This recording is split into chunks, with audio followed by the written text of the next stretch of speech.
Oh Christmas tree, how lovely are your branches.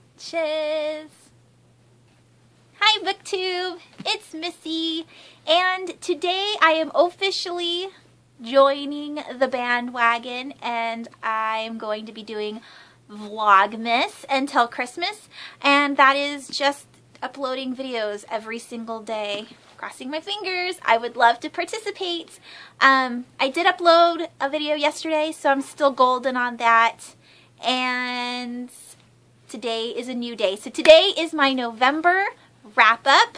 I didn't read as much as I wanted to. I had a huge list that I had planned on reading, and I just couldn't get to them all because World of Warcraft, the expansion, came out, and that was basically all I did, or watched YouTube videos. I'm not in a slump, I was just getting distracted. So, the first book that I read was In a Glass Grimly by Adam Gidwitz.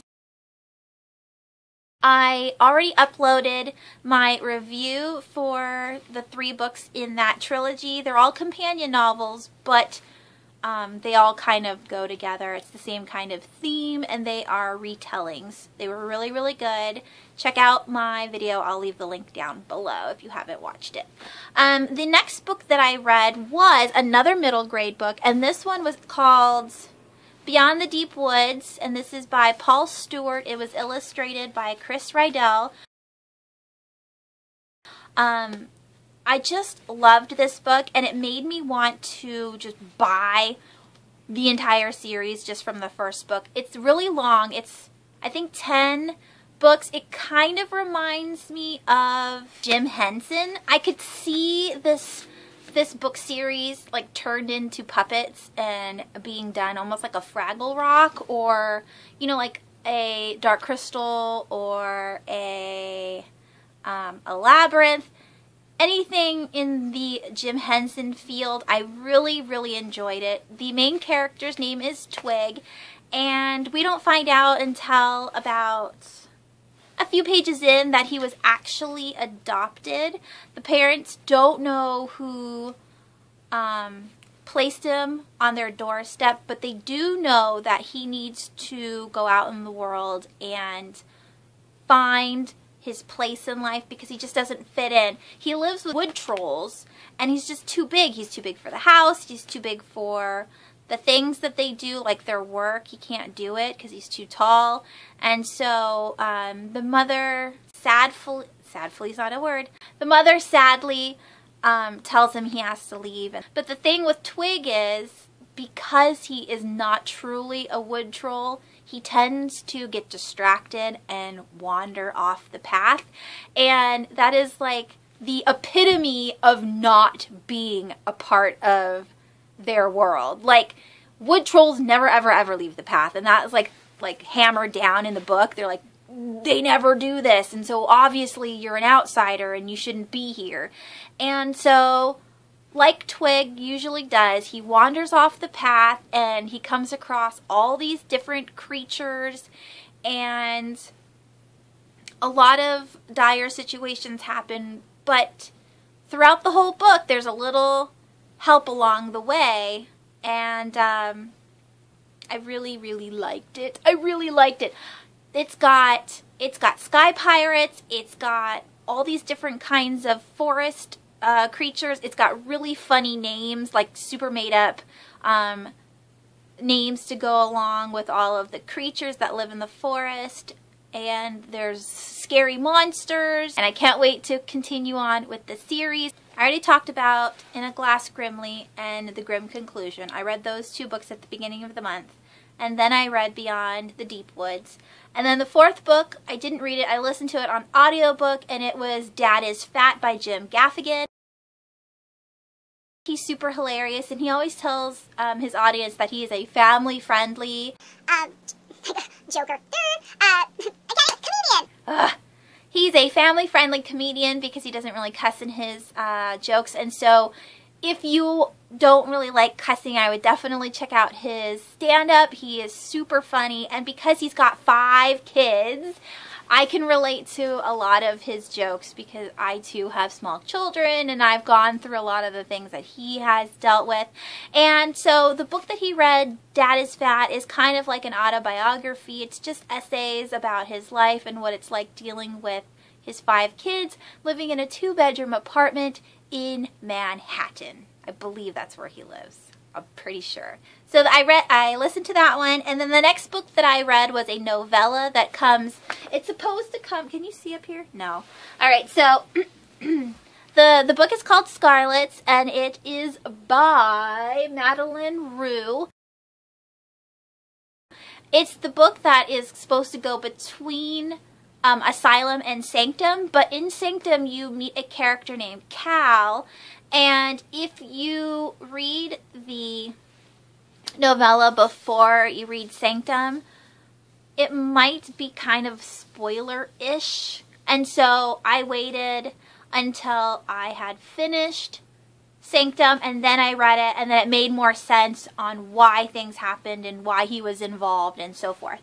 It wasn't a super detailed, informative like novella. It was kind of, it was a side character, and so it was good, but did it really make a difference whether I read it or not for the storyline? No, but maybe this is a foreshadowing because maybe Cal is like going to be more important in book 3. I have no idea. I am happy though that I've read it. Alright, the next book that I read was an e-arc that I got from NetGalley. I wasn't planning on reading this book, and it wasn't part of my November TBR, but I was outside waiting for laundry, and I decided, oh, I have Kindle on my phone. Let me just check to see, you know, what books look good, and maybe I'll just read like a chapter or something like that. And I picked up Shatter from Courtney Alameda.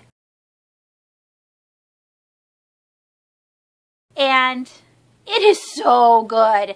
If you guys want to have like a detailed review on this book, let me know down in the comments below, but I'll give you a little synopsis right now. It is a book about ghost hunting, and it's not like your typical ghost hunting. It's kind of like Ghostbusters, where they have, you know, this electronic packs that are supposed to suck the energy of the ghost into the machine. And it's sort of like that in this book, where the main character does the same thing but with a camera. She snaps like pictures, and with those pictures it kind of sucks up the ghost essence or something, and it traps it into the film itself. And I thought that was super cool. And another cool thing is this is all about Van Helsing and Bram Stoker. So if you really liked Dracula, this would be really entertaining to read, because these two people are buddies. So Van Helsing was obviously the ghost hunter, along with Jonathan and Mina Harker, and the doctor, I can't think of his name right now, and the doctor, they were all part of this ghost hunting team, but Bram Stoker was supposed to be the historian of the group, and so he would write down everything that took place. And that's how we got the story of Dracula. But, so they're best friends, and they've been best friends for generations, and so now there is a Van Helsing corporation, and what they do is they kill like zombie type creatures, necro, whatever they're called in the book. I don't have my Kindle, it's on the computer. I will leave my link down below for the review, but it was just so good. It was, the main character is super strong, and I just loved it, and I'm not doing a good job, but just think of Dracula plus Ghostbusters plus, it was so good, and it wasn't even that long, and it was just, there's no like major love triangle, there's no insta-love. It was just great. It was great. I loved it. I loved it. It was a 5-star rating for me. The next book that I read was, and now I finally have actual books to show you, Locke Key. This is Crown of Shadows, book 3 in the Locke Key series by Joe Hill and Gabriel Rodriguez. Let me just say how much I love this series. What I like about it the most is not only it's got lots of nice spooky parts because it is a horror graphic novel, but the people are so genuine. Like, the mom is so distraught that she's like over drinking, and the kids are really pissed off about it because if you have lived in a situation in, you know, real life where you dealt with alcoholics or you've dealt with, you know, family members who were addicted to anything, they always say, I'm sorry, I love you, I'm sorry, but you can only give them so many chances or you get tired of the situation.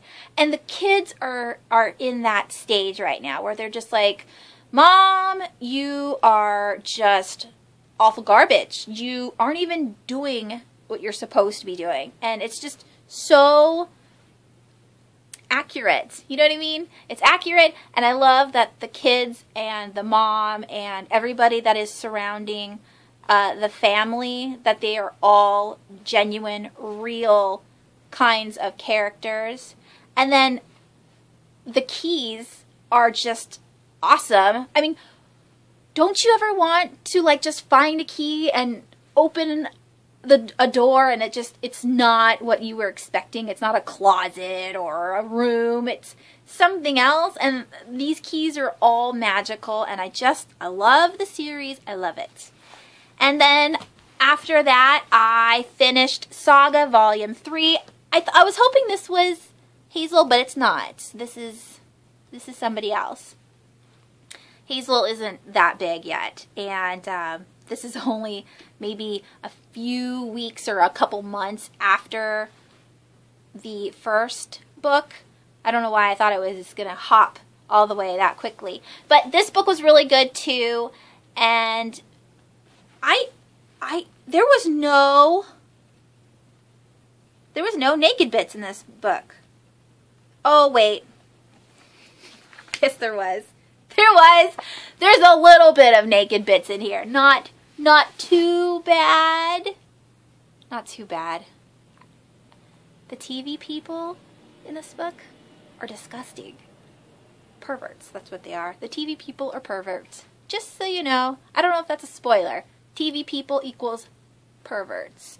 I just love, I love these graphic novels. I love them. I can't say anything because that would be spoiling, but if you haven't picked up Saga, why haven't you picked up Saga? You don't have to buy them. I know graphic novels are super expensive. Just borrow it from the library and read it and jump on the bandwagon because it's worth it. It's so good. All right. And the last book that I finished in November is Fatal Charm by Linda Joy Singleton. This is the 5th book in the series. There's a 6th book, a final book that I will be getting to. I don't know when. Soonish. In this book, Sabin drove me crazy. I think I gave this book a 3. I already told you guys about this series in general. It is really cool because it doesn't matter how much time has passed between each book, because Linda is really good about retelling what happened in the last book to kind of get you caught up in the next book without like making it really long-winded and dragging it out.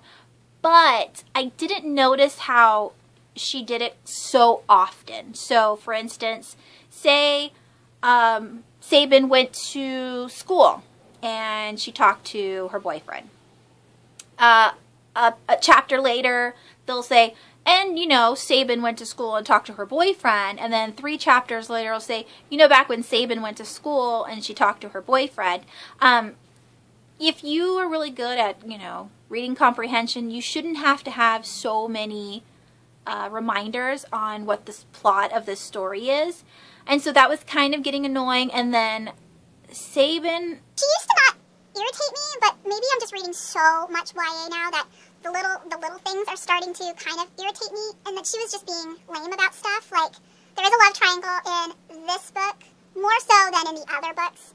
And at one section, she says, but with my boyfriend, I'm supposed to love him always, and I'm supposed to be thinking about the future and about our kids and, you know, when we're going to get married. And they've only been going out for maybe 3 months, and she's 16. And I can't say anything because I personally started dating my husband at 16 and thought about having children with him and our future, and it's been 17 years, you know what I mean, so we're still together.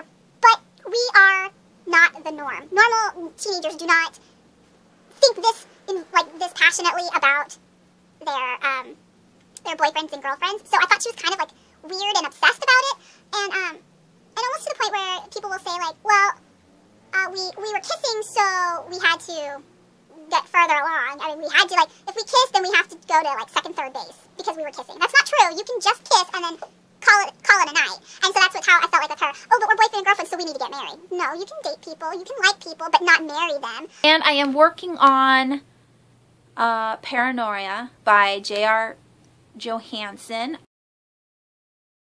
I planned on having it finished by this video yesterday, and I am still only halfway through, so I will be finishing it tonight. It doesn't matter, because when I finish it tonight, it's going to be on my December wrap-up and not my November wrap-up, so I didn't finish it.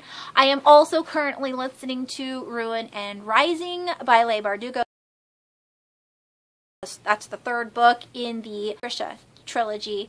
And so far, I'm really, really liking it. I'm only at chapter 9, and the book is pretty long, and so I'll be listening to this probably the rest of December, depending on how quickly or how much I can get in while driving. This was a buddy read for Sara and Lindsey's new Goodreads book club. I think it's like Adventure Book Club, something like that. I will leave the link down below in case you guys want to join. This month is a bunch of cool books, and I may or may not join this month. I'm hoping I can, but my December TBR is outrageous, and you guys will see it tomorrow when I upload for Vlogmas Day 3.